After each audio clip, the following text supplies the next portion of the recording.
Selamat pagi, siang, sore, dan malam. Kami dari kelompok 3 ingin menyampaikan presentasi kami dengan judul Materials Controlling Costing and Planning.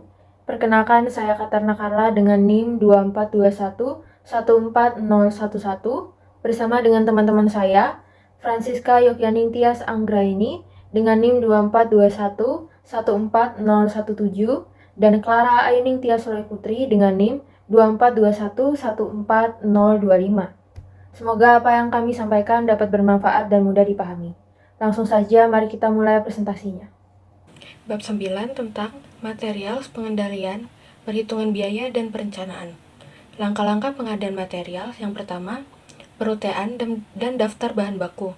Ini adalah daftar kebutuhan material dan langkah-langkah operasional yang disusun oleh bagian teknik untuk setiap produk. Yang kedua, anggaran produksi. Anggaran ini dibuat untuk merencanakan detail kebutuhan material. Yang ketiga, permintaan pembelian. Dokumen ini disampaikan kepada bagian pembelian untuk menginformasikan jumlah material yang dibutuhkan. Yang keempat, perintah pembelian mengontrak jumlah yang akan dikirimkan. Yang kelima, laporan penerimaan mensertifikasi jumlah yang diterima dan dapat melaporkan hasil pemeriksaan dan pengujian kualitas. Yang keenam, permintaan material memberi wewenang kepada gudang untuk mengirimkan jenis dan jumlah material tertentu ke departemen tertentu pada waktu tertentu. Yang ketujuh, kartu catatan material mencatat setiap penerimaan dan penggunaan setiap jenis material dan fungsi sebagai catatan inventaris berkelanjutan. Selanjutnya masuk ke pembelian bahan. Pada organisasi besar, pembelian bahan atau material biasanya dilakukan oleh Departemen Pembelian yang dikepalai oleh seorang agen pembelian umum. Sementara itu, di perusahaan yang lebih kecil, kepala departemen atau supervisor bisa diberi wewenang untuk melakukan pembelian sesuai kebutuhan. Namun, penting bahwa prosedur pembelian selalu dibuat secara tertulis. Ini berguna untuk menetapkan tanggung jawab serta memberikan informasi yang jelas tentang penggunaan akhir dari bahan yang dipesan. Departemen pembelian memiliki beberapa fungsi utama. Yang pertama, menerima permintaan pembelian untuk bahan, perlengkapan, dan peralatan. Kedua, memastikan diri tetap mendapatkan informasi terkait sumber pasokan, harga, serta jadwal pengiriman. Yang ketiga, menyiapkan dan menempatkan pesanan pembelian. Yang keempat, mengatur pelaporan antara Departemen Pembelian, Penerimaan, Barang, dan Akuntansi. Ada fungsi tambahan dari Departemen Pembelian, yaitu menyetujui pembayaran untuk setiap faktur yang diterima dari vendor. Keuntungan dari menyetujui faktur di Departemen Pembelian adalah karena mereka memiliki informasi lengkap mengenai harga, jumlah barang, ketentuan pengiriman, dan instruksi lainnya. Namun penting untuk dicatat bahwa jika orang yang sama membuat dan menyetujui pesanan, maka ini melemahkan. Selanjutnya ke pembelian perlengkapan, jasa, dan perbaikan.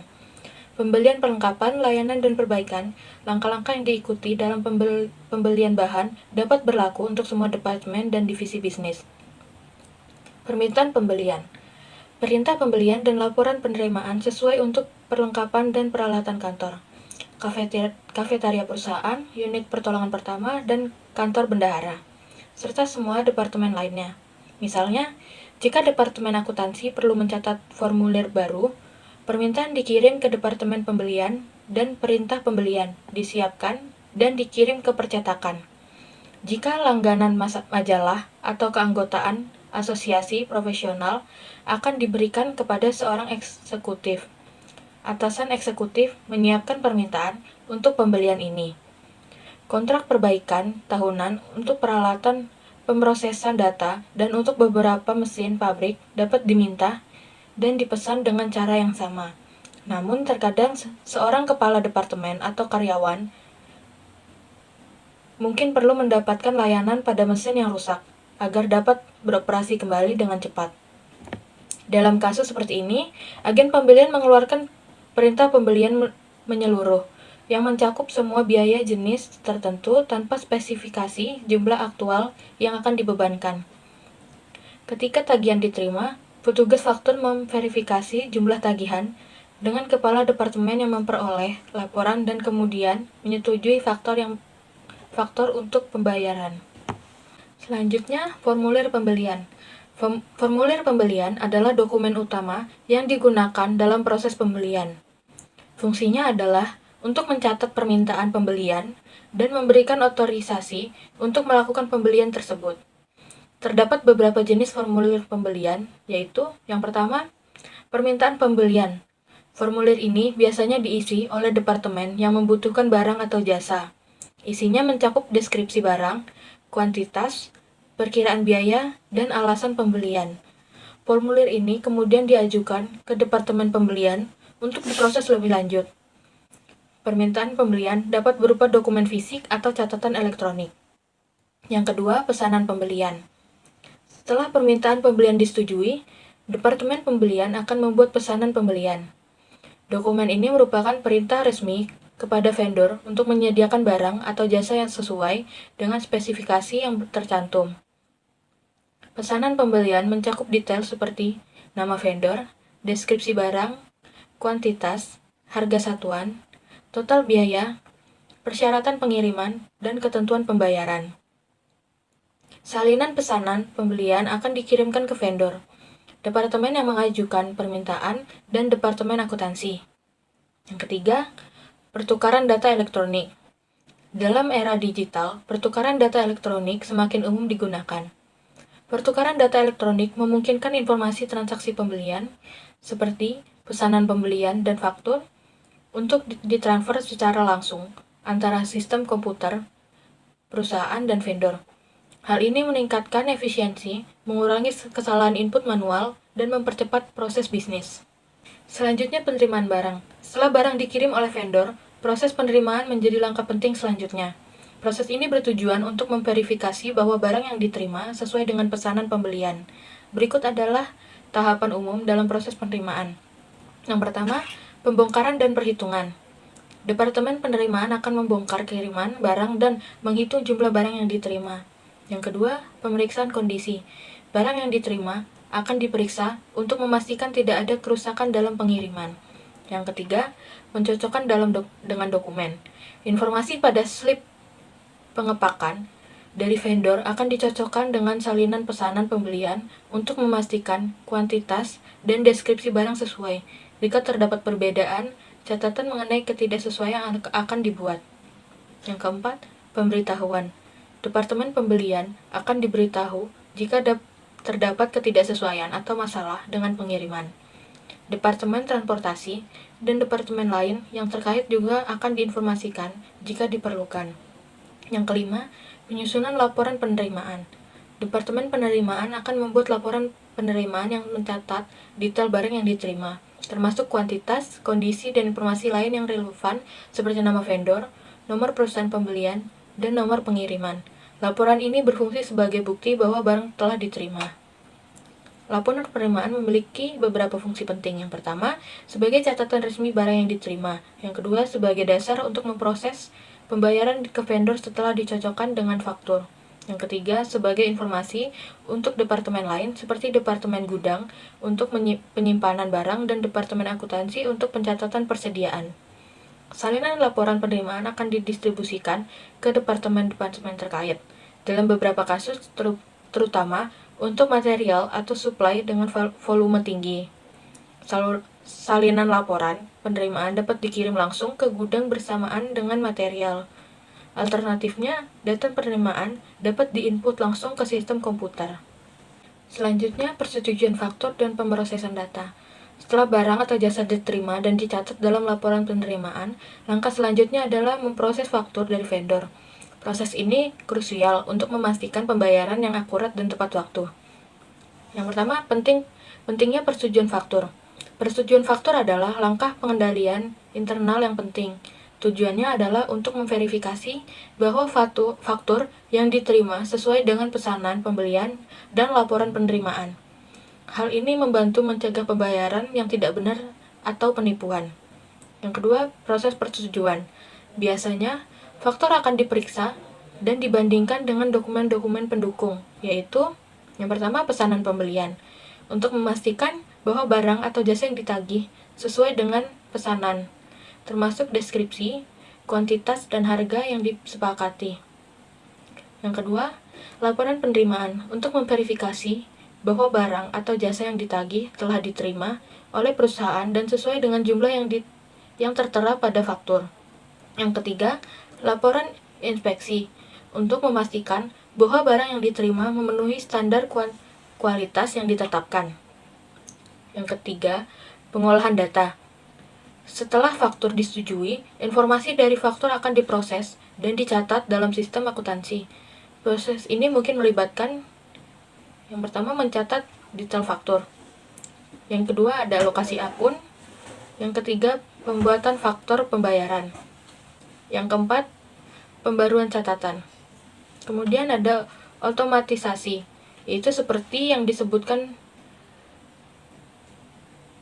pemrosesan faktur dan data dapat dilakukan secara manual atau otomatisasi menggunakan perangkat pemindai optik atau sistem elektronik lainnya.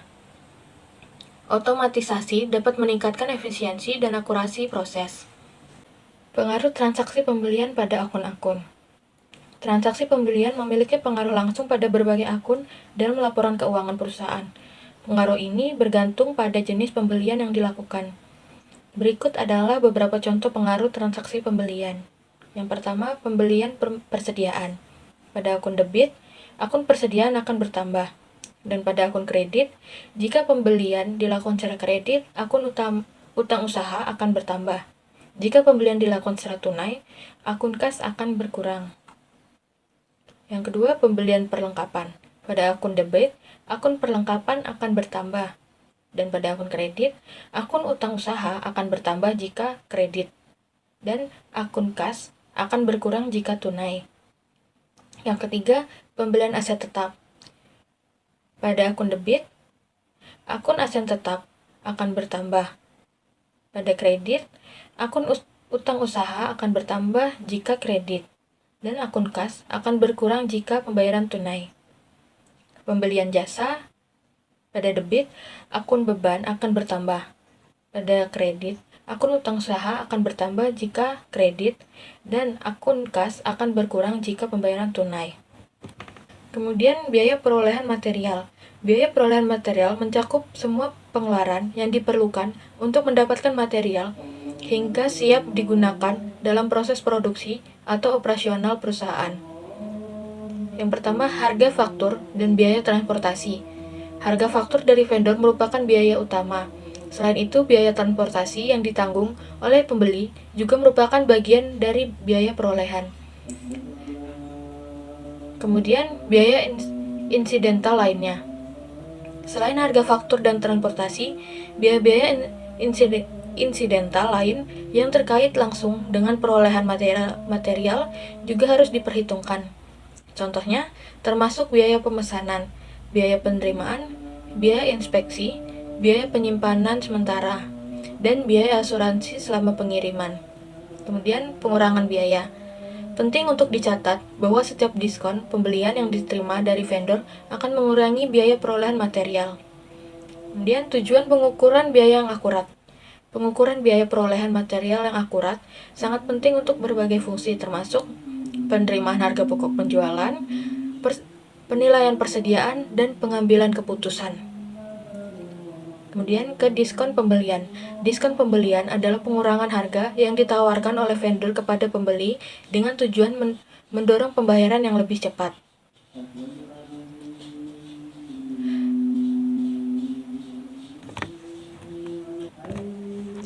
Sifat diskon. Diskon pembelian biasanya dinyatakan dalam bentuk persyaratan kredit, seperti 2/10, N/30. Ini berarti pembeli akan mendapatkan diskon 2% jika pembayaran dilakukan dalam waktu 10 hari. Jika tidak, jumlah penuh faktur harus dibayar dalam waktu 30 hari. Perusahaan harus mempertimbangkan apakah menguntungkan untuk memanfaatkan diskon pembelian dengan membayar lebih awal, dengan mempertimbangkan tingkat bunga atas kas yang dimiliki dan potensi penghematan dari diskon. Biaya pengiriman. Biaya pengiriman adalah biaya transportasi untuk membawa material dari lokasi vendor ke gudang atau lokasi produksi pembeli. Biaya pengiriman yang ditanggung oleh pembeli merupakan bagian dari biaya perolehan material. Oleh karena itu, biaya ini akan ditambahkan ke biaya persediaan material. Contohnya, biaya pengiriman sebesar $48 untuk pengiriman 300 pon material dengan biaya faktur $600. Dialokasikan berdasarkan biaya material. Tingkat biaya pengiriman per dolar material dihitung $48 dibagi $600 sama dengan 0,08 per dolar. Kemudian, biaya pengiriman yang dialokasikan ke setiap jenis material akan didasarkan pada nilai material tersebut. Penting untuk memisahkan biaya pengiriman dari biaya lain agar biaya perolehan material dapat dihitung dengan akurat. Alternatifnya adalah tidak memperlakukan biaya pengiriman sebagai bagian dari biaya perolehan material secara langsung. Sebaliknya, biaya pengiriman dapat diperlakukan sebagai biaya periodik dan dibebankan ke akun biaya yang relevan dalam periode tersebut. Pendekatan ini mungkin lebih praktis jika biaya pengiriman relatif kecil atau sulit untuk dialokasikan secara akurat ke setiap jenis material. Dalam kasus ini, biaya pengiriman untuk material yang digunakan dalam produksi dapat dibebankan ke pengendalian overhead pabrik atau langsung ke biaya barang terjual. Biaya pengiriman untuk material yang digunakan dalam fungsi pemasaran atau administrasi dapat dibebankan ke biaya pemesanan atau biaya administrasi. Perbedaan utama antara kedua pendekatan ini terletak pada bagian biaya pengiriman memengaruhi nilai persediaan atau harga pokok penjualan.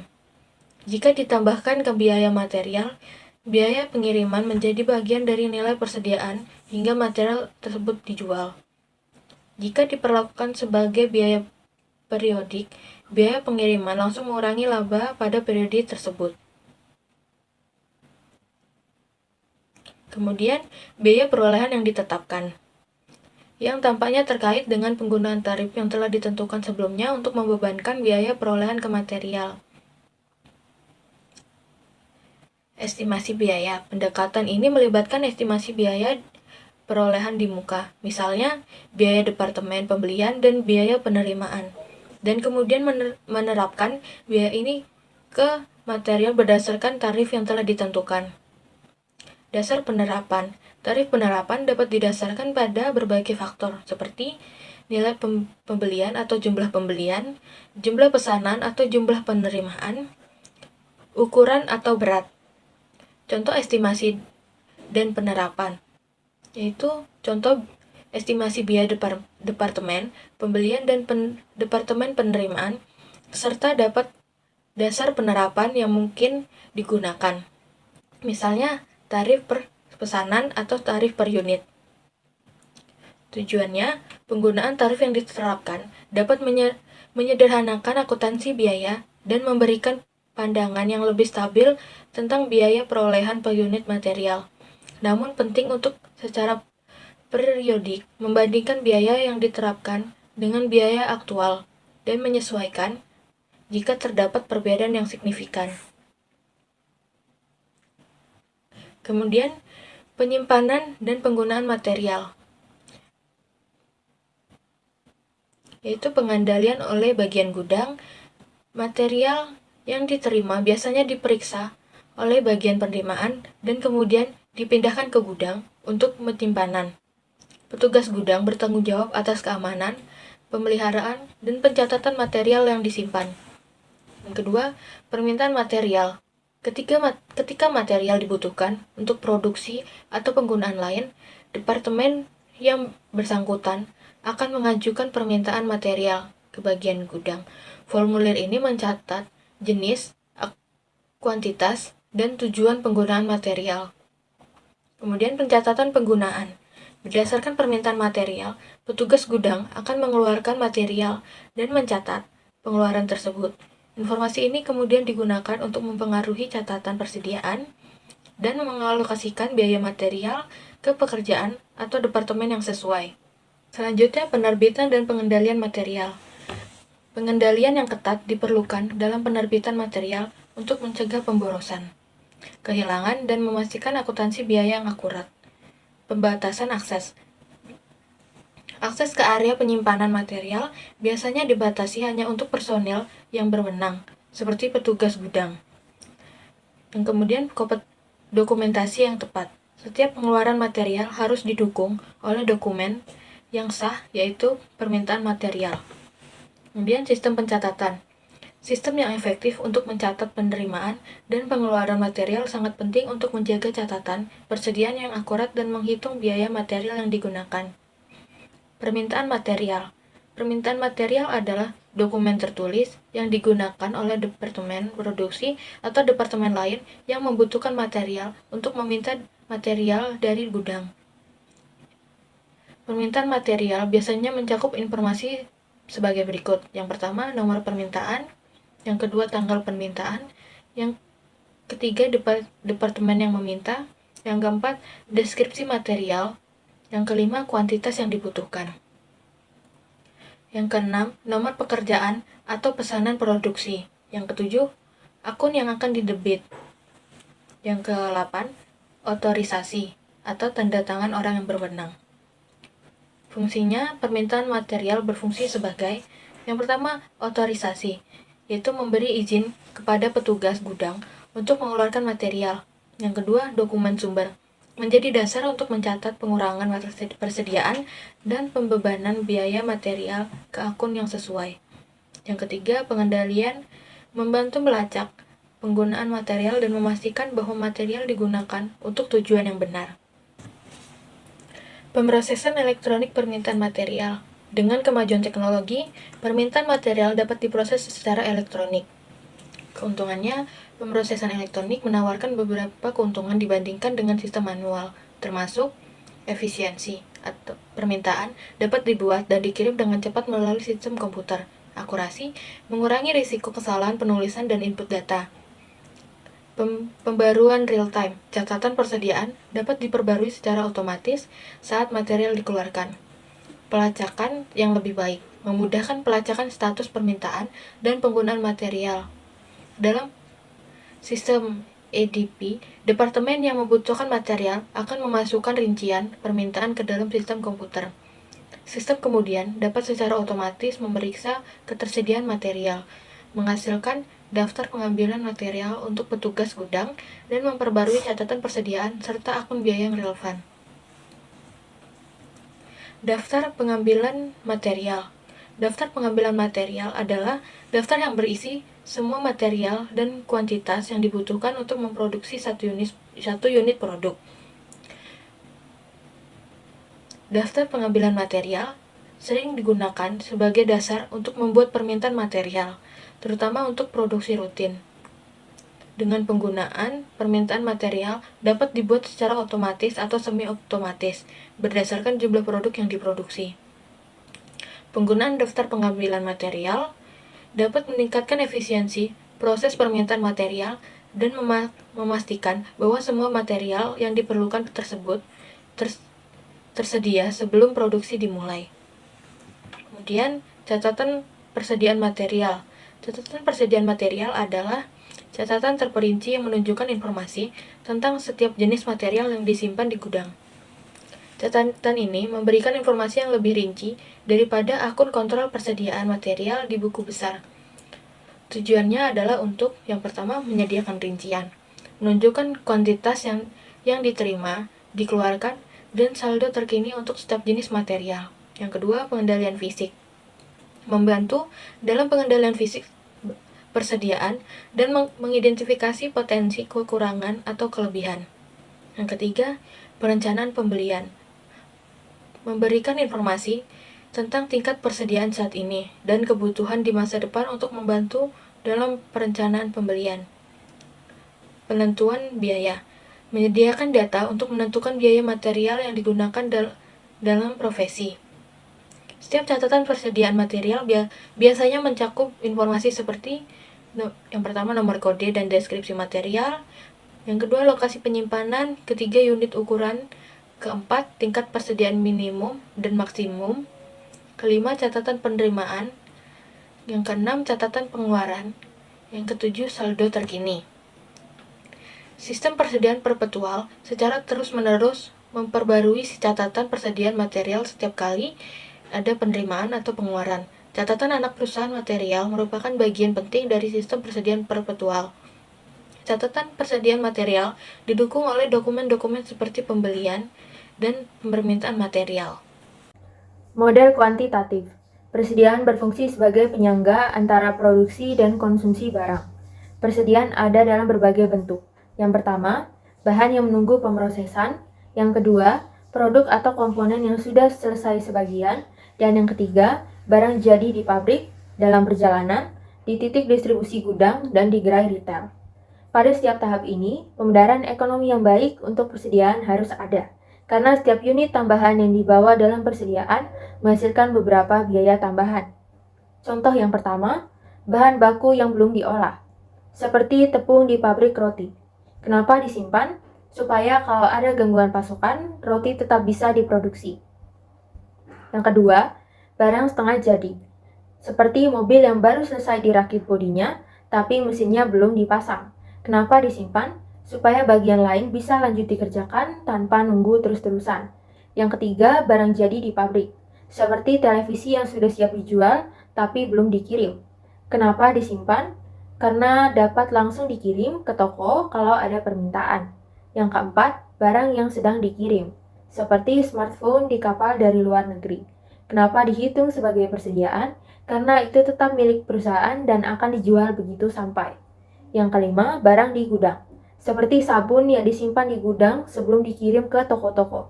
Kenapa disimpan? Supaya bisa cepat dikirim ke toko kalau dibutuhkan. Yang keenam, barang di toko, seperti minuman di rak Indomaret atau Alfamart. Kenapa disimpan? Supaya pembeli bisa langsung ambil dan beli saat butuh. Jadi menyimpan persediaan itu penting supaya produksi dan penjualan tetap lancar.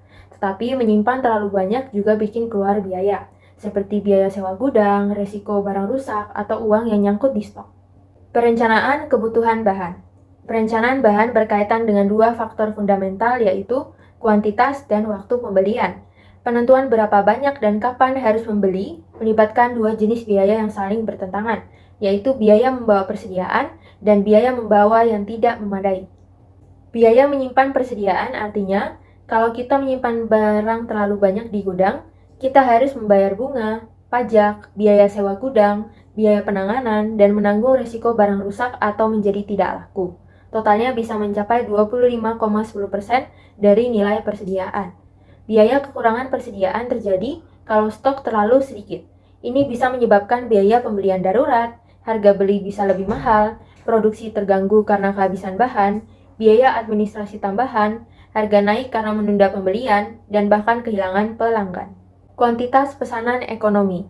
Kuantitas pesanan ekonomi adalah jumlah persediaan yang dipesan pada satu waktu yang meminimalkan biaya persediaan tahunan. Jika perusahaan membeli bahan jarang dan dalam jumlah besar, biaya penyimpanan persediaan menjadi tinggi karena investasi rata-rata yang cukup besar dalam persediaan. Jika pembelian dilakukan dalam jumlah kecil dengan pemesanan yang sering, biaya pemesanan yang tinggi dapat terjadi. Oleh karena itu, jumlah optimal untuk dipesan pada waktu tertentu ditentukan dengan menyeimbangkan dua faktor. Yang pertama, biaya memiliki atau membawa bahan, dan yang kedua, biaya memperoleh atau memesan bahan.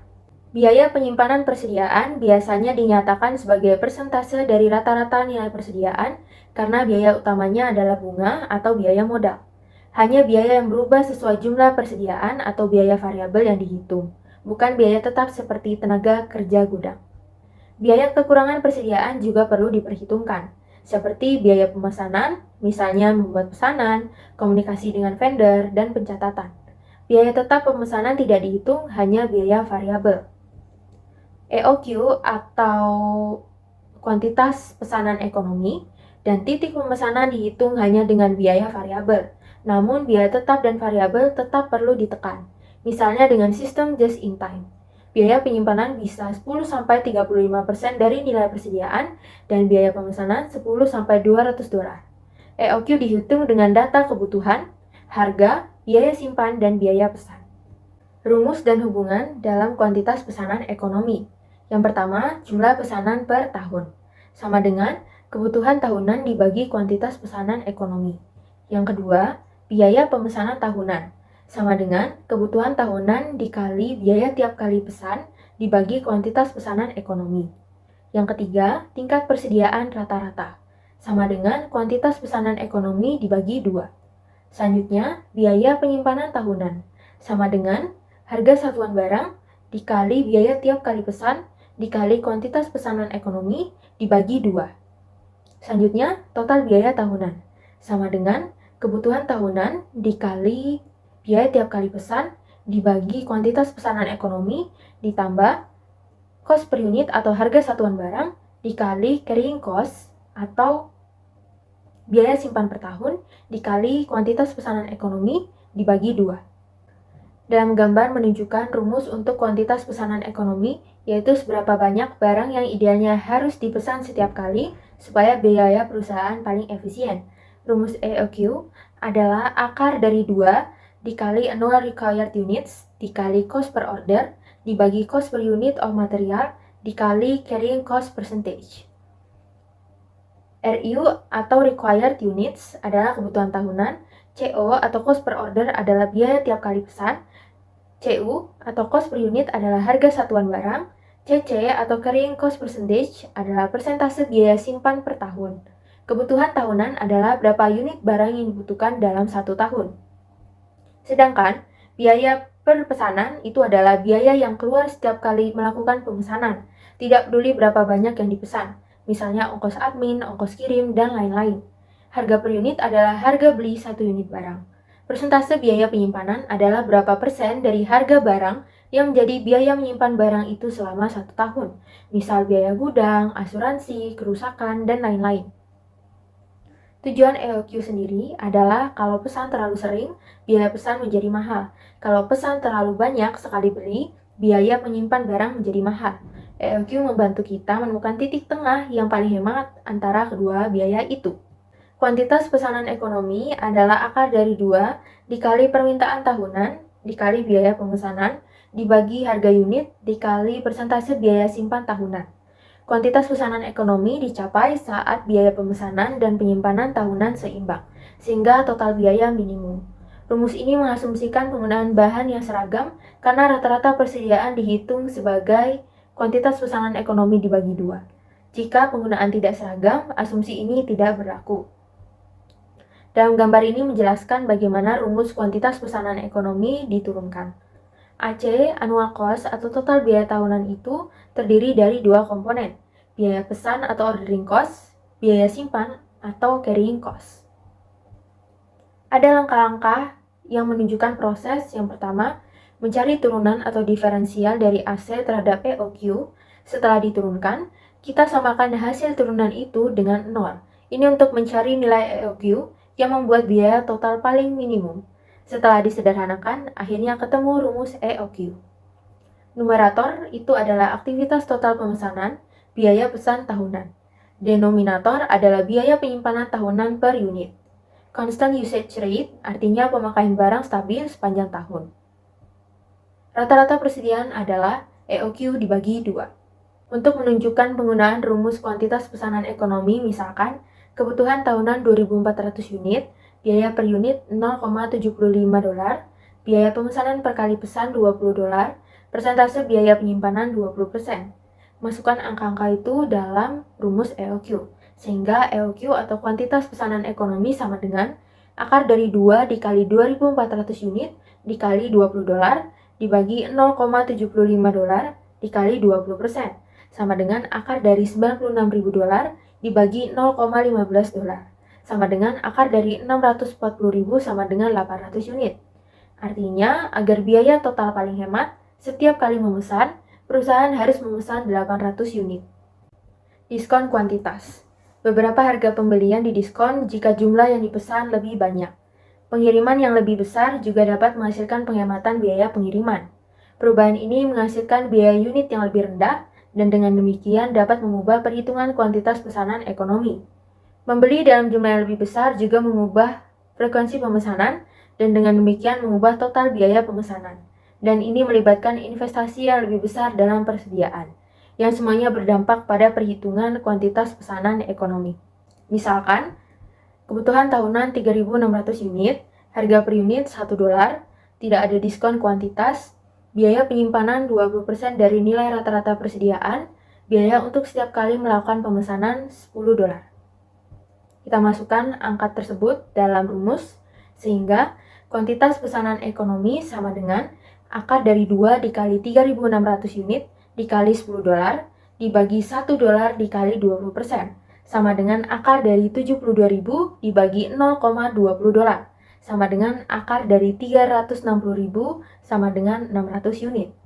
Artinya, supaya biaya total pemesanan dan penyimpanan paling efisien, perusahaan sebaiknya memesan 600 unit setiap kali pesan.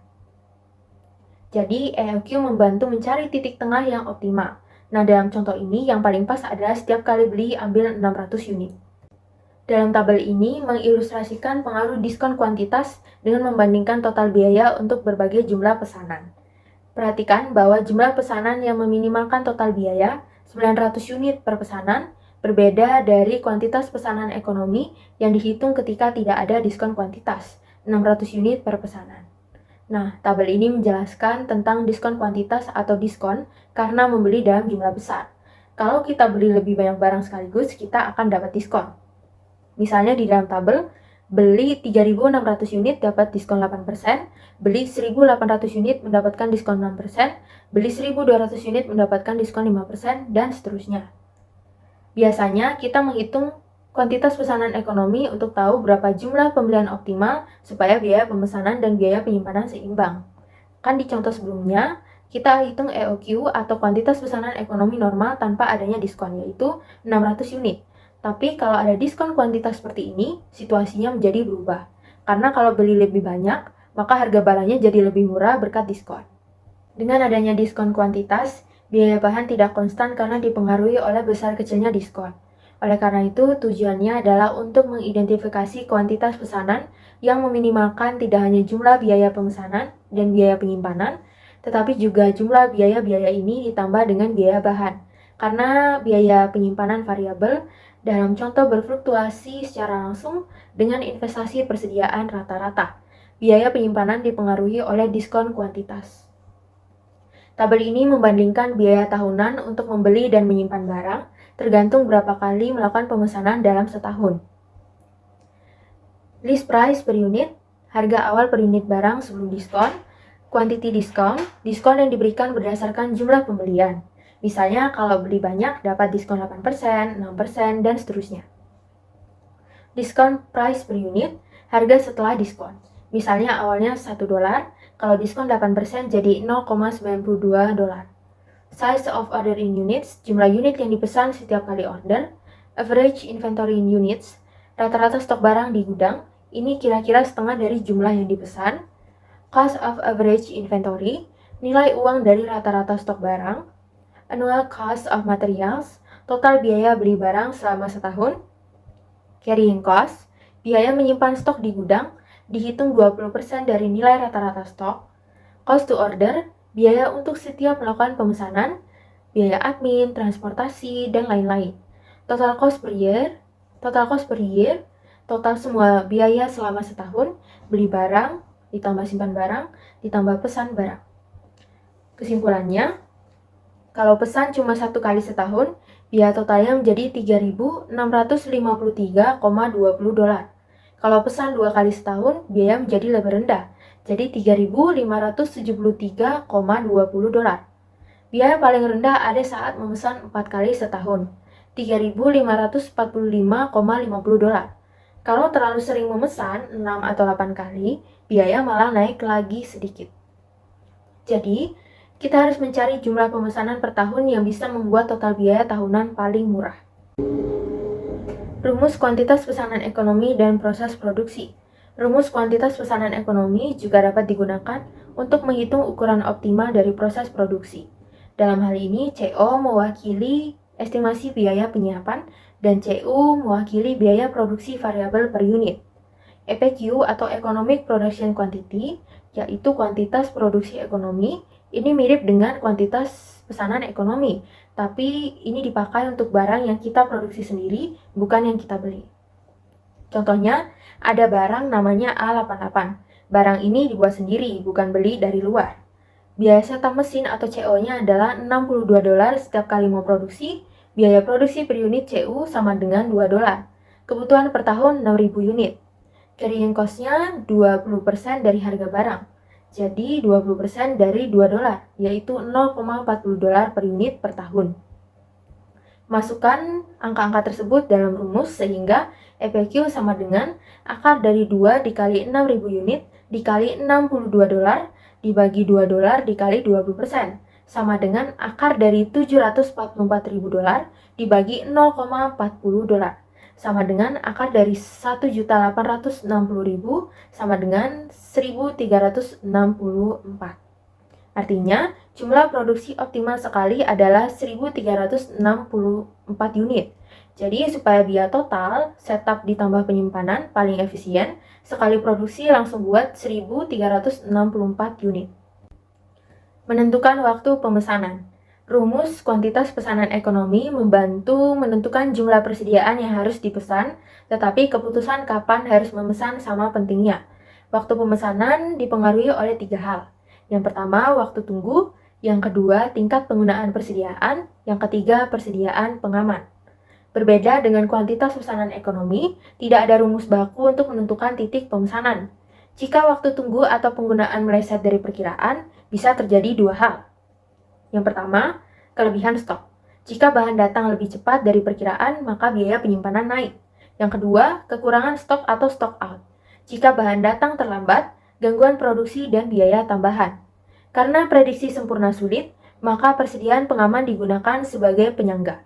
Jumlah optimalnya adalah yang meminimalkan total biaya antara biaya kehabisan stok dan biaya penyimpanan. Biaya kehabisan stok tergantung pada yang pertama, seberapa sering terjadi kekurangan. Yang kedua, biaya per kejadian, misalnya biaya setup ulang atau penutupan fasilitas. Semakin kecil persediaan pengaman, risiko dan biaya kehabisan stok akan meningkat. Sebaliknya, persediaan terlalu besar juga tidak efisien karena biaya simpan tinggi. Gambar tersebut menjelaskan cara menentukan waktu yang tepat untuk melakukan pemesanan persediaan reorder dengan mempertimbangkan 2 jenis biaya. Yang pertama, biaya stock out atau kehabisan stok. Yang kedua, biaya carrying, penyimpanan atau pembawaan persediaan. A. Safety stock adalah jumlah persediaan pengaman, stok tambahan untuk jaga-jaga. B. Expect stock outs, perkiraan berapa kali kehabisan stok dalam setahun. C. Total stock out cost, total biaya akibat kehabisan stok. D. Total carrying cost, biaya untuk menyimpan safety stock. E. Total stock out and carrying cost, total biaya dari C plus D. Jadi, misalnya kamu tidak mempunyai safety stock sama sekali, maka kamu diperkirakan kehabisan stok 4 kali dalam setahun. Biaya kehabisan stok adalah $120. Karena tidak ada stok, biaya penyimpanan sama dengan $0. Maka total biayanya adalah $120. Tapi, jika kamu menyimpan 100 unit sebagai safety stock, maka kamu akan kehabisan stok hanya 1 kali per tahun, biaya stock out-nya turun menjadi $30, tapi kamu harus bayar $50 untuk menyimpan 100 unit. Total biaya hanya $80, lebih murah dari sebelumnya. Jadi, kita diharuskan untuk mencari kombinasi safety stock yang menghasilkan biaya total paling rendah. Jadi untuk efisiensi biaya, lebih baik menyimpan 1000 unit safety stock karena ini menyeimbangkan antara biaya kehabisan stok dan biaya penyimpanan. Rumus titik pemesanan. Titik pemesanan didasarkan pada penggunaan selama waktu yang diperlukan untuk meminta, memesan, dan menerima bahan, ditambah penyisihan untuk perlindungan terhadap kehabisan stok.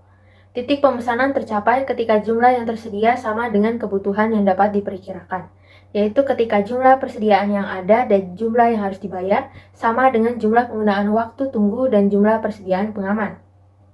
Dalam bentuk persamaan, titik pemesanan dapat dinyatakan sebagai I ditambah Q sama dengan LTQ ditambah SSQ, di mana I sama dengan saldo persediaan yang ada di tangan, Q sama dengan kuantitas yang jatuh tempo sebelum penipisan dari pesanan yang sebelumnya ditempatkan, transfer bahan, dan pengembalian stok. LTQ sama dengan kuantitas waktu tunggu yang setara dengan waktu tunggu normal dalam bulan, wajan, atau lempung, dikalikan dengan penggunaan 1 minggu dalam 1 bulan atau penggunaan lempung. SSQ sama dengan kuantitas persediaan pengaman. Gambar ini menjelaskan order point formula atau titik pesanan. atau titik kapan kita harus melakukan pemesanan ulang persediaan atau reorder point. Konsep ini penting agar perusahaan tidak kehabisan stok, tetapi juga tidak menyimpan terlalu banyak. Units in beginning inventory sebesar 2.800 unit. Ini adalah jumlah stok awal yang tersedia. Usage to order point sebesar 1.225 unit.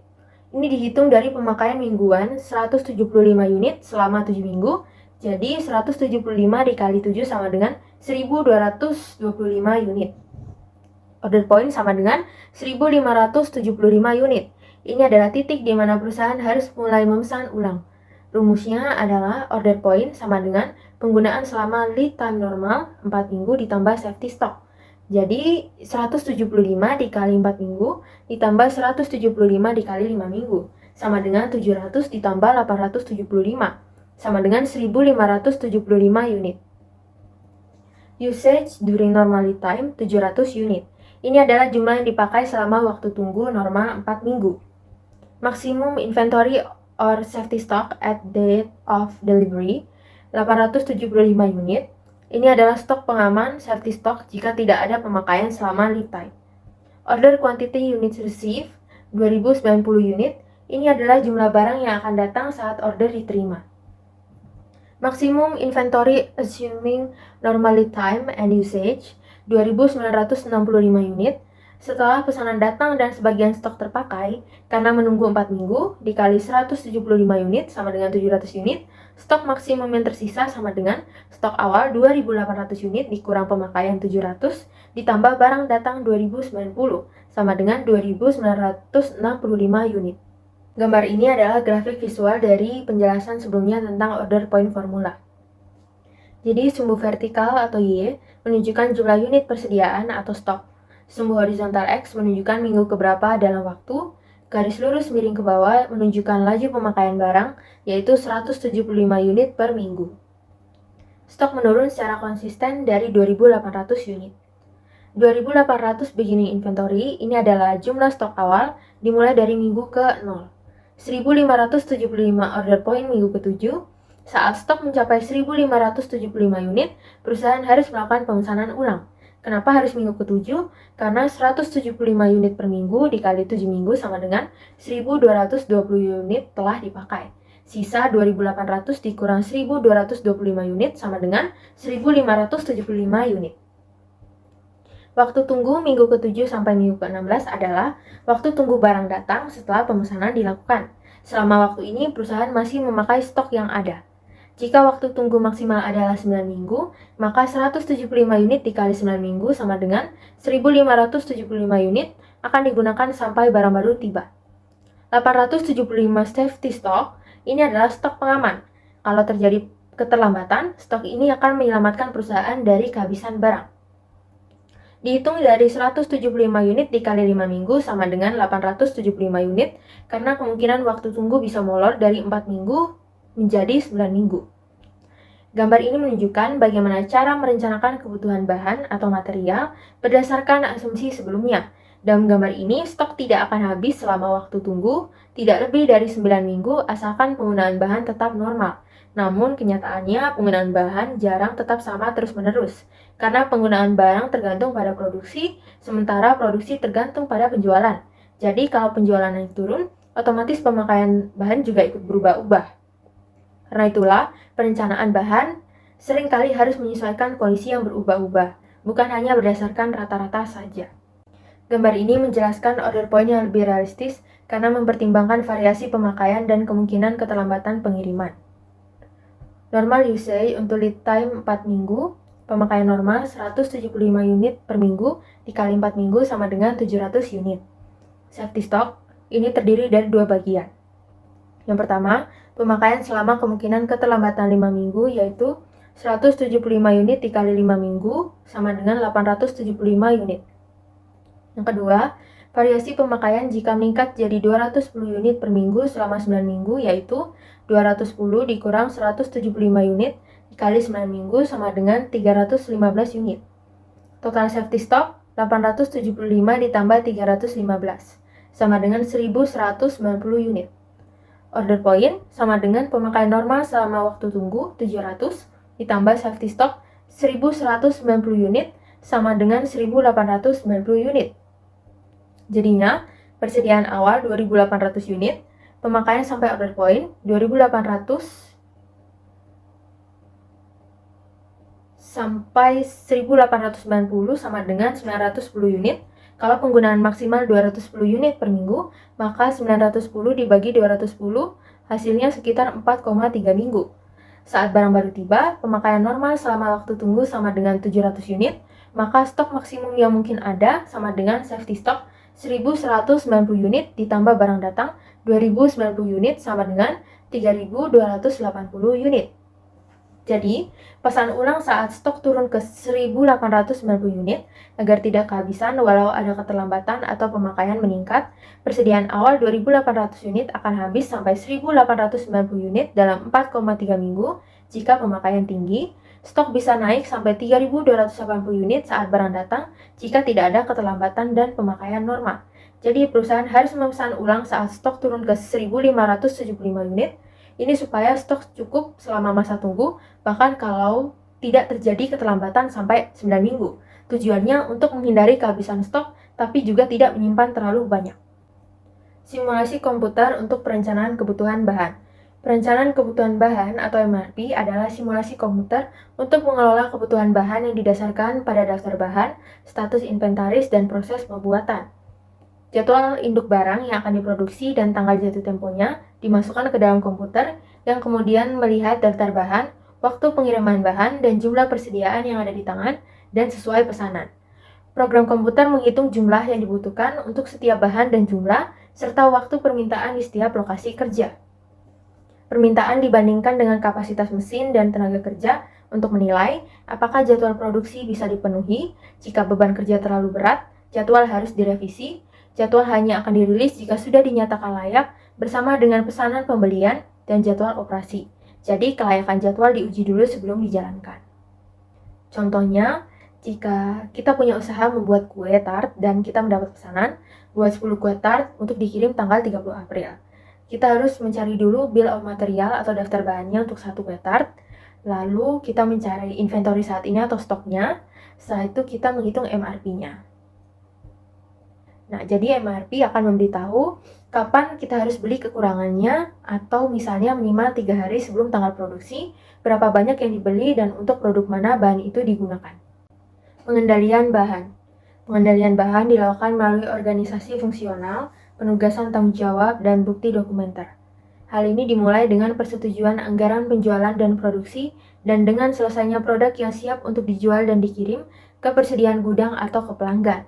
Terdapat 2 tingkat pengendalian persediaan, yaitu pengendalian unit dan pengendalian dolar. Manajer pembelian dan produksi tertarik terutama pada pengendalian unit. Mereka berpikir, memesan dan meminta dalam bentuk unit, bukan dolar. Manajemen eksekutif tertarik terutama pada pengendalian keuangan persediaan. Para eksekutif ini berpikir dalam hal pengembalian yang memadai atas modal yang digunakan. Dolar yang diinvestasikan dalam persediaan harus digunakan secara efisien dan efektif. Pengendalian persediaan beroperasi dengan sukses ketika peningkatan atau penurunan persediaan mengikuti pola yang telah ditentukan dan dapat diprediksi yang terkait erat dengan jadwal penjualan dan produksi. Contoh untuk pengendalian unit adalah suatu pabrik butuh 100 botol plastik buat diproduksi, dicek di gudang ternyata cuma ada 60 botol. Berarti harus pesan 40 botol lagi. Selanjutnya pengendalian dolar. Contohnya, suatu perusahaan ingin membeli kertas. Toko A jual 1 rim 40.000, toko B jual 1 rim 35.000. Kita pasti suatu perusahaan tersebut akan membeli toko B karena lebih hemat. Metode pengendalian bahan. Metode pengendalian bahan berbeda dalam perawatan dan biaya. Barang penting dan bernilai tinggi butuh perhatian lebih daripada barang bernilai rendah. Untuk item berbiaya rendah, persediaan pengaman besar dan pesanan bahan untuk 3-6 bulan umum dilakukan karena biaya penyimpanan rendah dan risiko keusangan kecil. 2 metode pengendalian bahan dibahas, yaitu metode siklus pemesanan dan metode min-max. Pertama, order cycling method. Metode siklus pesanan memeriksa jumlah bahan secara berkala untuk tiap item kelas.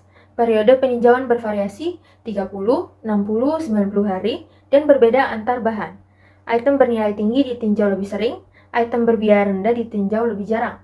Pada setiap peninjauan, pesanan dibuat untuk mencapai tingkat yang diinginkan.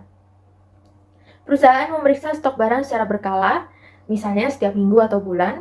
Jika stok turun di bawah level target, maka dilakukan pemesanan ulang. Contoh, sebuah toko alat tulis selalu mengecek stok pulpen setiap akhir minggu. Jika jumlahnya kurang dari 100 buah, toko akan memesan lagi sampai jumlahnya kembali ke 200 buah.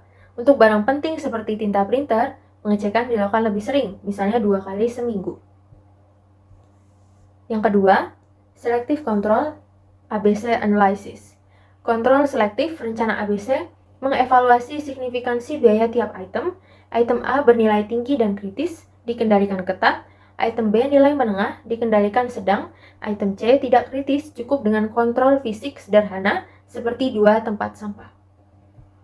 Barang dikategorikan berdasarkan nilai dan pentingnya. A items, barang bernilai tinggi, pengawasan ketat.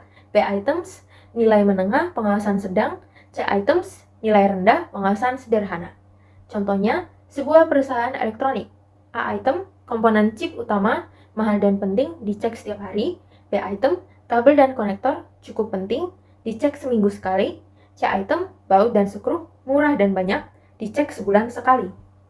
Min-max method. Metode min-max menetapkan batas maksimum dan minimum untuk tiap item. Minimum jadi titik pemesanan, dan pesanan mengisi hingga maksimum. Bisa berdasarkan pengamatan fisik, misalnya Tubin method atau sistem akuntansi. Dalam metode Tubin method, nampan pertama berisi stok untuk kebutuhan hingga pesanan datang. Nampan kedua berisi stok normal dan stok pengaman. Saat nampan pertama habis dan kedua digunakan, pesanan baru dibuat.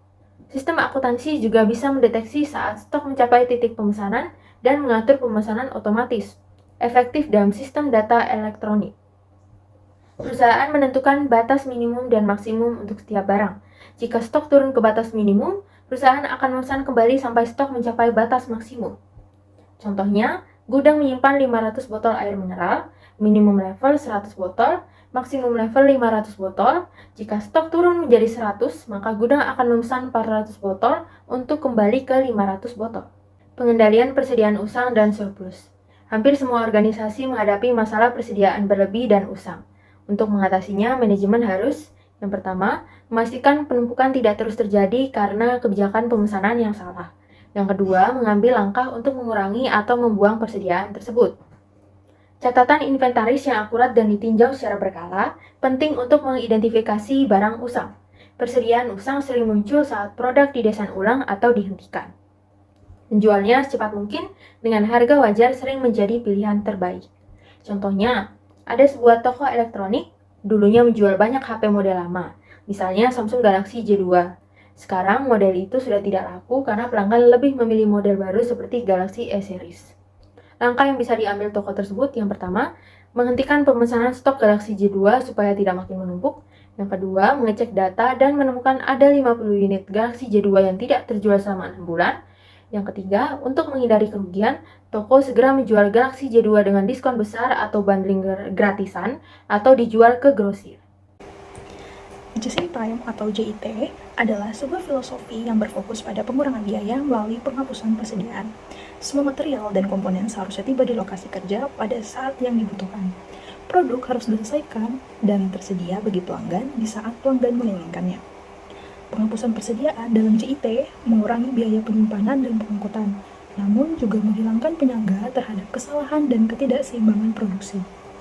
Oleh karena itu, kualitas tinggi dan beban kerja seimbang sangat penting. JIT pun erat kaitannya dengan penghapusan pemborosan dan menjadi bagian penting dari manajemen kualitas total atau Total Quality Management. Prinsip-prinsip JIT dapat diterapkan dalam peningkatan pemeliharaan rutin seperti penempatan dan pengaturan alat, cetakan, dan perlengkapan yang digunakan dalam mesin produksi. Ini juga berguna dalam mengelola pekerjaan di kantor, bisnis layanan, atau departemen layanan dari sebuah pabrik dalam mengurangi kebutuhan persediaan di pabrik atau toko retail, dan dalam banyak aspek lainnya dari operasi sebuah bisnis. Meskipun penerapan JIT di industri merupakan fenomena yang relatif baru, konsep JIT sendiri bukanlah ide baru. Lebih dari 60 tahun yang lalu, buku Henry Ford yang berjudul Today and Tomorrow telah menggambarkan sistem produksi JIT. Perusahaan otomotif Jepang mengembangkan sistem JIT pada tahun 1950-an. Aspek utama JIT adalah pengurangan persediaan WIP dan bahan baku, dikenal juga sebagai produksi ramping atau produksi tanpa persediaan. Produksi hanya dilakukan berdasarkan kebutuhan dari stasiun kerja berikutnya dengan ukuran batch ideal 1 unit. Agar sistem ini efektif, waktu persiapan harus singkat. JIT berusaha mengurangi persediaan karena memandang persediaan sebagai pemborosan. Persediaan mewakili sumber daya yang tidak digunakan dan merupakan bentuk kelonggaran atau lemak yang menutupi bentuk pemborosan lainnya. Tujuan dari pengurangan persediaan hingga nol hanya dapat dicapai dalam kondisi berikut. Yang pertama, waktu dan biaya pengaturan atau pemesanan yang rendah atau tidak signifikan. Lalu yang kedua, ukuran lot sama dengan 1. Yang ketiga, waktu tunggu minimum dan hampir seketika. Yang keempat, beban kerja yang seimbang dan merata. Lalu yang kelima, tidak ada gangguan akibat kehabisan stok, kualitas buruk, waktu henti peralatan yang tidak terjadwal, perubahan rekayasa, atau perubahan tidak terencana lainnya. Persediaan tetap dibutuhkan dalam hampir semua sistem karena kondisi ideal tersebut hampir tidak ada. Konsep persediaan nol menyeratkan tingkat kesempurnaan yang umumnya sulit dicapai. Namun, JIT merangsang perbaikan terus-menerus terhadap kondisi lingkungan yang menyebabkan penumpukan persediaan. Pengurangan persediaan yang berkelanjutan dicapai melalui proses berikut. 1. Persediaan dikurangi hingga suatu masalah atau guncangan ditemukan atau diidentifikasi. Kedua, setelah masalah didefinisikan, tingkat persediaan dinaikkan untuk menyerap guncangan tersebut dan menjaga sistem tetap berjalan lancar. Ketiga, masalah dianalisis dan cara-cara praktis diidentifikasi untuk mengurangi dan menghilangkan masalah tersebut. Keempat, setelah masalah dikurangi atau dihilangkan, tingkat persediaan kembali dikurangi hingga masalah lain ditemukan dan diidentifikasi. Lalu yang kelima, langkah kedua hingga langkah keempat diulang sampai tingkat persediaan minimum yang memungkinkan tercapai. Dengan cara ini, pengurangan persediaan mengungkapkan masalah dan merangsang pencarian solusi praktis untuk menyelesaikannya, sehingga perbaikan berkelanjutan dilakukan dalam menghilangkan pemborosan. Pengurangan tingkat persediaan juga memengaruhi kecepatan pemrosesan atau kecepatan di mana suatu tugas atau unit melewati sistem. JIT dan velocitas. Manfaat strategis dari peningkatan velocitas adalah berkurangnya waktu yang diperlukan untuk memenuhi pesanan produksi. Jika velocitas ditingkatkan 10 kali lipat, maka rata-rata pesanan dipenuhi dalam tempo 1/10 dari waktu yang dibutuhkan sebelumnya. Pelanggan memperoleh layanan yang lebih cepat atas pesanan rutin maupun pesanan kilat. Dalam kasus ekstrim, kecepatan produksi meningkat sedemikian rupa sehingga persediaan barang jadi tidak lagi diperlukan karena semua pengiriman dapat dibuat sesuai pesanan. Perbaikan kecepatan atau velocitas dalam JIT dapat diterapkan ke seluruh rantai pasok, dari bahan baku hingga pengiriman. Hasilnya adalah waktu tunggu yang lebih singkat, memungkinkan respon lebih cepat terhadap perubahan pasar dan peluang produk baru. Contohnya, satu pabrik berhasil mengurangi waktu tunggu dari 21 hari menjadi 3 hari dalam 5 tahun. Dalam industri, dengan siklus hidup produk pendek, kecepatan respon menjadi kunci keberhasilan perusahaan. JIT dan kerugian produksi. Pengurangan WIP atau work in process di lini produksi mengurangi jumlah unit yang menunggu antar tahapan yang berdampak besar terhadap pengendalian kerugian produksi. Misalnya, jika terdapat 100 unit WIP antara tahap 5 dan tahap 6, dan tahap 5 mulai menghasilkan produk cacat yang baru terdeteksi di tahap 6, maka maksimal 100 unit cacat bisa diproduksi sebelum kesalahan diketahui. Jumlah barang yang dihasilkan setara dengan jumlah WIP yang ada. Semakin sedikit WIP, semakin cepat kesalahan ditemukan dan diperbaiki. Bagaimana jika ada 1000 unit yang menunggu di antara tahap 5 dan tahap 6? Maka maksimum ada 1000 unit barang cacat yang dapat dihasilkan. Jika hanya ada 10 unit yang menunggu, hasil terburuk adalah dihasilkannya 10 barang cacat. Jika persediaan antar tahap dihilangkan seluruhnya, kesalahan di tahap 5 akan ditemukan dengan segera saat unit barang cacat pertama diproduksi. Penghilangan sepenuhnya atas WIP yang disimpan antara tahap 5 dan tahap 6 biasanya akan menyebabkan timbulnya frustasi karena harus menghentikan suatu tahap atau tahap lainnya setiap beberapa menit. Tetapi manajemen harus mengingat bahwa tujuan produksi bukanlah untuk menghasilkan aliran tetap dari barang cacat. Lebih lanjut lagi, tujuan produksi adalah untuk menemukan masalah dan memperbaikinya, dan bukannya berkompromi dengan masalah atau menyembunyikan masalah dengan cara menyimpan WIP dengan jumlah besar. Sebagai contoh, di sini ada diasumsikan suatu lingkungan produksi yang digambarkan.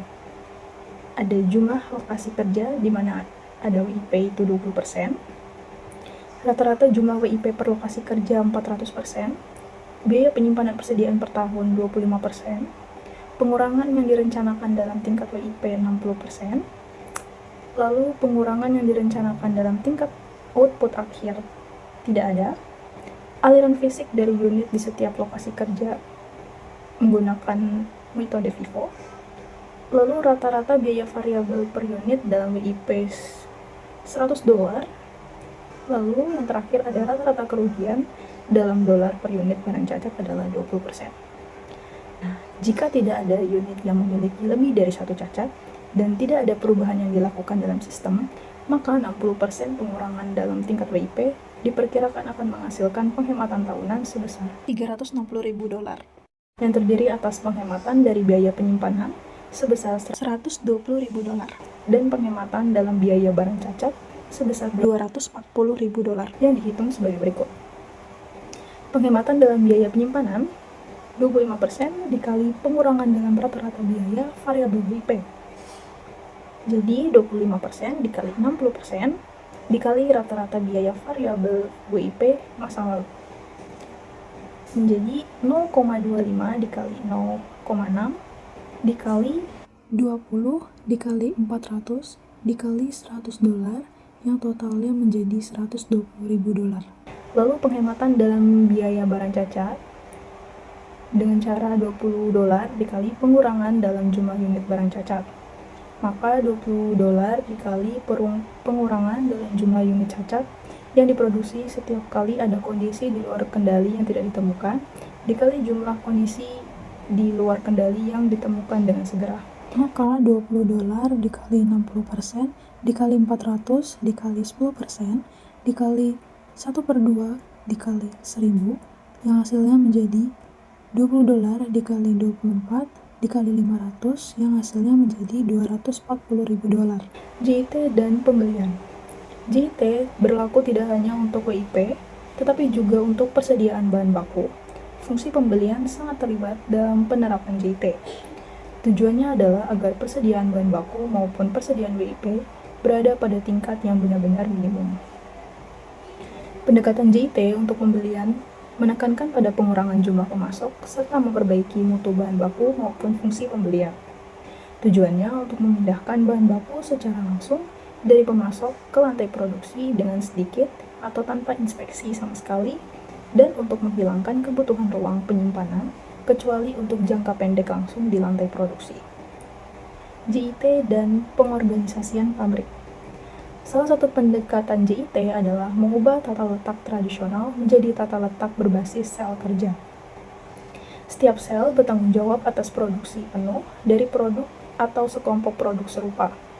Berbeda dengan sistem tradisional yang mengelompokkan mesin berdasarkan fungsi, atau misalnya pemotongan atau pengeboran, tata letak sel menyatukan berbagai mesin dalam satu sel. Pekerja dilatih untuk melakukan berbagai tugas, memudahkan rotasi kerja, dan meningkatkan fleksibilitas. Evaluasi dan imbalan diberikan berdasarkan kinerja tim untuk mendorong kerjasama dan pemecahan masalah secara mandiri. Seluruh pekerja bertanggung jawab atas kualitas, karena mereka menangani seluruh proses dari bahan baku hingga produk akhir, menjadikan setiap pekerja juga sebagai pengawas kualitas. Penerapan JIT berdampak pada pengurangan kebutuhan luas lantai pabrik. Banyak perusahaan terkejut melihat banyaknya ruang yang tidak lagi diperlukan, sehingga operasi dapat dikonsolidasikan ke dalam lebih sedikit bangunan dan mengurangi biaya fasilitas yang signifikan. JIT suatu pandangan seimbang.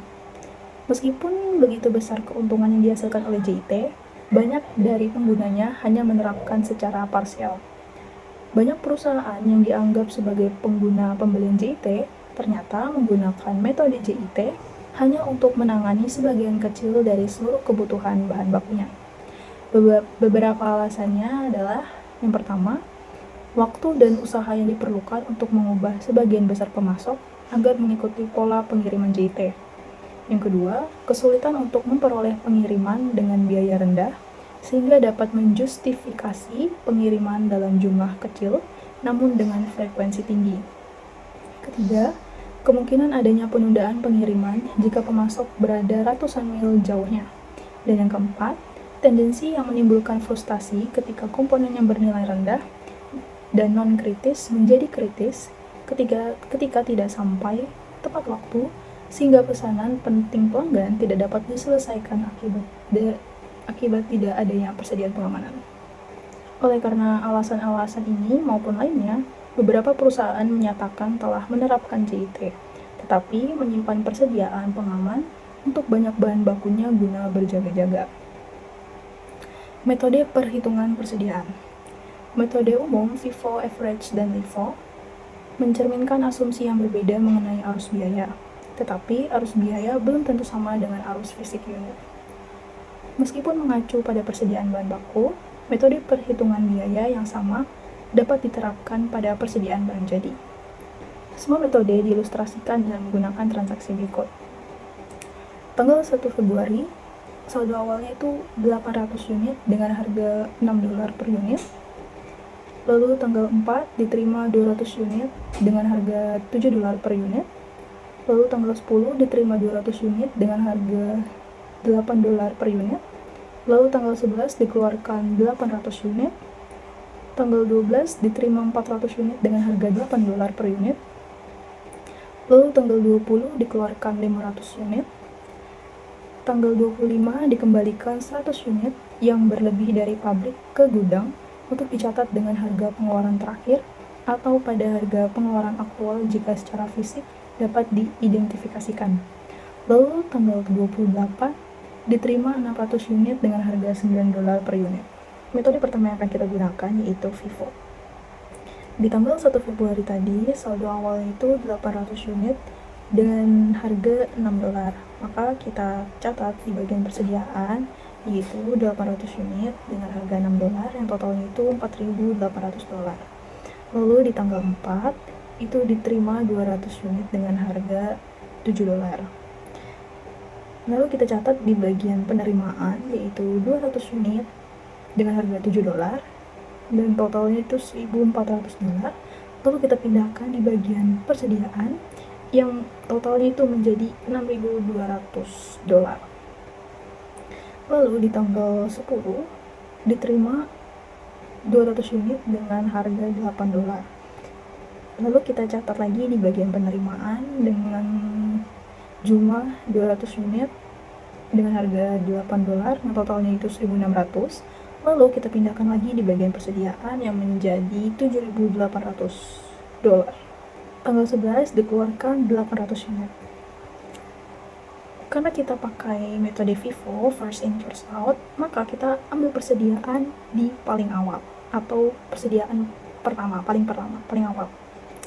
Jadi kita mengeluarkan 800 unit dengan harga $6 tadi di tanggal 1 Februari dengan total $4.800. Maka sisa nilai persediaan kita itu 200 unit dengan harga $7 dan 200 unit dengan harga $8 yang totalnya itu adalah $3.000. Lalu di tanggal 12 itu diterima 400 unit dengan harga $8. Maka kita catat di bagian penerimaan yaitu 400 unit dengan harga $8 yang totalnya itu $3.200. Lalu kita pindahkan di bagian persediaan. Karena dia itu harganya sama-sama $8, jadi kita tambahkan di persediaan tadi yang 200 unit dengan harga $8. Jadi nilai persediaan kita itu ada 200 unit dengan harga $7 dan 600 unit dengan harga $8 yang totalnya itu adalah $6.200. Lalu di tanggal 20 dikeluarkan 500 unit. Nah, jadi kita ambil di tanggal 12 tadi itu ada 200 unit dengan harga $7 dan 600 unit dengan harga $8. Kita ambil di paling awal dulu, yaitu 200 unit dengan harga $7, yang totalnya itu 1.400. Lalu sisa 300 ini kita ambil dari 600 unit dengan harga $8. Jadi sisa nilai persediaannya itu 300 unit dengan harga $8 dan totalnya $2.400. Lalu di tanggal 25 itu dikembalikan 100 unit yang berlebih dari pabrik ke gudang atau retor. Maka kita catat di bagian penerimaan sebesar 100 unit dengan harga $8. Lalu kita tambahkan di bagian persediaan menjadi 400 unit dengan harga $8 yang totalnya itu adalah $3.200. Lalu di tanggal 28 itu diterima 600 unit dengan harga $9. Maka kita catat di bagian penerimaan yaitu 600 unit dengan harga $9. Lalu kita pindahkan di bagian persediaan menjadi total persediaan yaitu $8.600. Lalu kita ke metode yang kedua yaitu average. Nah, untuk metode average itu biaya per unitnya itu didapatkan dari saldo, total jumlah saldo itu dibagi dari jumlah unit. Nah, untuk tanggal 1 Februari tadi kan saldo awalnya 800 unit, harga $6. Itu kita tetap sama kayak tadi tulisnya di sini. Lalu di tanggal 4 diterima 200 unit dengan harga $7. Maka kita catat di bagian penerimaan sebesar 200 unit dengan harga $7. Total biayanya 1.400. Lalu 200 unit tadi kita tambahkan langsung dengan 800 unit di saldo awal tadi. Jadi totalnya itu adalah 1.000 unit. Nah, untuk bagian saldonya itu $4.800 ini ditambahkan dengan total biaya tadi yaitu 1.400 menjadi $6.200. Nah, untuk dapat biaya per unitnya tadi kan total saldo itu dibagi dengan jumlah per unitnya menjadi $6.2. Lalu di tanggal 2 itu diterima lagi 200 unit dengan harga $8 dengan total biaya 1.600. Maka kita langsung tambahkan 1.000 unit tadi dengan 200 unit menjadi 1.200 unit dengan total saldo 7.800. Maka 7.800 itu dibagi 1.200 unit menjadi $6.5. Lalu di tanggal 11 itu dikeluarkan 800 unit. Maka kita catat di bagian pengeluaran yaitu 800 unit dengan harga 6.5. Nah, harga 6.5 ini didapatkan dari tanggal 10 tadi, yaitu pembagian dari $7.800 dibagi 1.200 itu $6.5. Maka kita catat menjadi 800 unit dengan harga $6.5 dan total biayanya itu $5.200.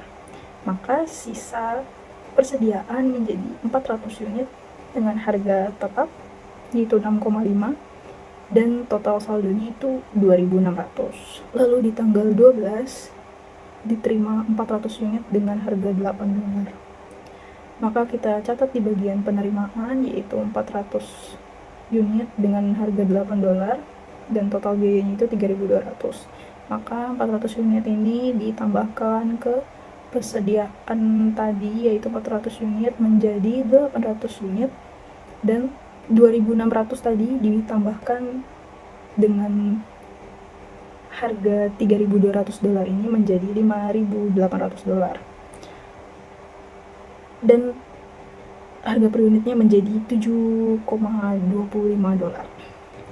Lalu di tanggal 20 itu dikeluarkan 500 unit. Maka kita catat di bagian pengeluaran yaitu 500 unit dengan harga $7.25 dan total biayanya itu $3.625. Maka sisa persediaan kita itu 300 unit dengan total saldo $2.175. Lalu di tanggal 25 itu dikembalikan 100 unit. Maka kita catat di bagian penerimaan sebesar 100 unit dengan harga 7,25 dan total biayanya itu 725. Maka di persediaan kita tambah 100 unit tadi dengan 300 unit di bagian persediaan menjadi 400 unit dengan total saldo $2.900. Lalu di tanggal 28 itu diterima lagi 600 unit dengan harga $9. Nah, kita catat di bagian penerimaan yaitu 600 unit dengan harga $9 dan total biayanya itu 5.400. Kita tambahkan ke persediaan 400 tadi menjadi 1000 unit. Lalu untuk saldonya kita tambahkan 2.900 ditambah 5.400 menjadi 8.300. Maka 8.300 dibagi 1000 menjadi 8,3 yang menjadi harga per unitnya. Lalu di bagian LIFO berarti last in first out, maka di tanggal 1 tadi itu saldo awalnya 800 unit dengan harga $6. Maka pencatatannya sama kayak yang sebelum-sebelumnya, yaitu langsung di persediaan. Lalu di tanggal 4 diterima 200 unit dengan harga $7. Maka kita catat di bagian penerimaan sebesar 200 unit dengan harga $7 dan total biayanya itu 1.400. Lalu kita pindahkan di bagian persediaan yang menjadi total saldo yaitu $6.200. Lalu di tanggal 10 itu diterima 200 unit dengan harga $8 dan total biayanya itu 1.600. Maka langsung kita pindahkan ke bagian persediaan yang menjadi $7.800 untuk saldo persediaannya. Lalu di tanggal 11 itu dikeluarkan 800 unit. Karena ini LIFO, jadi kita ambil di bagian terakhir, yaitu di tanggal 10 tadi, yaitu 200 unit dengan harga $8 dan total biayanya 1.600. Lalu ditambahkan 200 unit dengan harga $7, yaitu $1.400 untuk totalnya. Lalu karena ini kurang 400 unit, kita ambil dari bagian 800 unit di persediaan menjadi 400 unit dengan harga $6, yang totalnya itu $2.400. Maka sisa persediaan kita itu 400 unit dengan harga $6 dan total saldonya itu 2.400. Lalu di tanggal 12 itu diterima 400 unit dengan harga $8. Maka kita catat di bagian penerimaan sebesar 400 unit dengan harga $8 dan total biayanya itu $3.200. Maka kita langsung pindahkan di bagian persediaan dan menjadi $5.600 untuk total saldonya. Lalu di tanggal 20 dikeluarkan 500 unit. Maka kita catat di bagian pengeluaran, yaitu kita ambil di bagian persediaan akhir tadi yang harga $8, maka menjadi 400 unit dengan harga $8, yaitu total biayanya 3.200. Karena kurang 100, kita ambil dari yang harga $6 tadi menjadi 100 unit dengan harga $6 dan total biayanya itu $600. Maka sisa persediaan kita 300 unit dan total saldonya itu 1.800. Lalu di tanggal 25 tadi itu ada retur 10 unit. Maka kita catat di bagian penerimaan sebesar 100 unit dengan harga $6 dan total biayanya itu 600. Maka kita tambahkan di bagian persediaan karena sama-sama $6 menjadi 400 unit dan total saldonya itu $2.400. Lalu di tanggal 28 itu diterima 600 unit dengan harga $9. Maka kita catat di bagian penerimaan sebesar 600 unit dan harga dengan harga $9 dan total biayanya itu 5.400. Maka kita pindahkan ke bagian persediaan menjadi $7.800 untuk total saldonya. Perbandingan antar metode perhitungan biaya. Dalam periode di mana harga naik, ukuran FIFO menghasilkan biaya yang terendah untuk pengeluaran bahan baku. LIFO menghasilkan biaya yang paling tinggi, sementara metode biaya rata-rata atau average menghasilkan biaya yang besarnya berada di antara biaya yang dihasilkan oleh kedua metode tersebut. Dalam periode di mana harga-harga turun, FIFO membebankan biaya tinggi, LIFO membebankan biaya terendah, dan biaya yang dibebankan oleh metode average berada di antara keduanya. Untuk keperluan internal, metode biaya rata-rata tertimbang adalah yang paling sering digunakan karena keuntungan yang telah dijelaskan sebelumnya dan karena kejanggalan dari metode FIFO dan LIFO. Untuk keperluan eksternal, metode LIFO adalah yang paling populer karena keuntungan yang akan diperoleh dari penghematan pajak penghasilan pada periode kenaikan harga. Lebih lanjut lagi, karena LIFO diperbolehkan oleh hukum pajak hanya jika digunakan untuk pelaporan eksternal, maka LIFO juga umum digunakan dalam pelaporan eksternal. LIFO yang digunakan untuk pelaporan eksternal biasanya adalah LIFO nilai dolar. Nah, di sini ada perbandingan untuk FIFO dan average. Nah, untuk keuntungan FIFO itu yang pertama ada asumsi arus biaya sesuai dengan arus barang aktual. Lalu yang kedua itu menetapkan batasan tertentu dalam pengukuran harga pokok penjualan dan persediaan akhir sehingga mencegah manipulasi pendapatan oleh manajemen. Lalu yang ketiga, biaya persediaan akhir mendekati harga pasar saat ini. Lalu kekurangan yang pertama itu mencocokkan inventaris lama yang lebih murah dengan penjualan saat ini yang lebih mahal pada periode harga naik. Lalu yang kedua, menghasilkan keuntungan yang lebih tinggi pada periode harga meningkat yang berujung pada beban pajak yang lebih tinggi. Lalu untuk keuntungan average, yang pertama itu sederhana dan objektif, mencegah manipulasi pendapatan oleh manajemen. Lalu yang kedua itu dampak fluktuasi harga dirata-ratakan selama periode fiskal sehingga meminimalkan perbedaan antara harga pokok penjualan dan persediaan akhir yang diukur pada periode harga naik dan harga turun. Lalu untuk kekurangan dari average itu harga satuan yang digunakan dalam perhitungan harga pokok penjualan dan persediaan akhir tidak mencerminkan harga satuan yang sebenarnya. Perhitungan biaya persediaan menurut CASB sesuai dengan peraturan Cost Accounting Standard Board atau CASB, bahan baku dapat dibebankan secara langsung ke suatu kontrak jika kontrak secara spesifik dapat diidentifikasikan ketika bahan baku dibeli atau diproduksi. Bahan baku yang diambil dari persediaan yang dimiliki sendiri oleh perusahaan dapat dihitung harganya menggunakan FIFO, LIFO, atau average. Metode-metode yang dipilih harus digunakan secara konsisten untuk kategori bahan baku yang serupa, dan kontraktor harus mendokumentasikan prosedur untuk mengakumulasikan dan mengalokasikan biaya bahan baku tersebut. Harga terendah antara biaya dengan harga pasar atau lower cost of market. Peraturan Akuntansi Keuangan Amerika Serikat atau IFRS mengharuskan persediaan untuk dilaporkan sesuai dengan harga terendah antara biaya produksi dengan harga pasar. Dalam penerapan aturan ini, kata biaya mengacu pada semua asumsi arus biaya umum yang telah didiskusikan. Istilah harga pasar berarti biaya penggantian dalam batasan tertentu. Lalu, laporan keuangan interim untuk persediaan.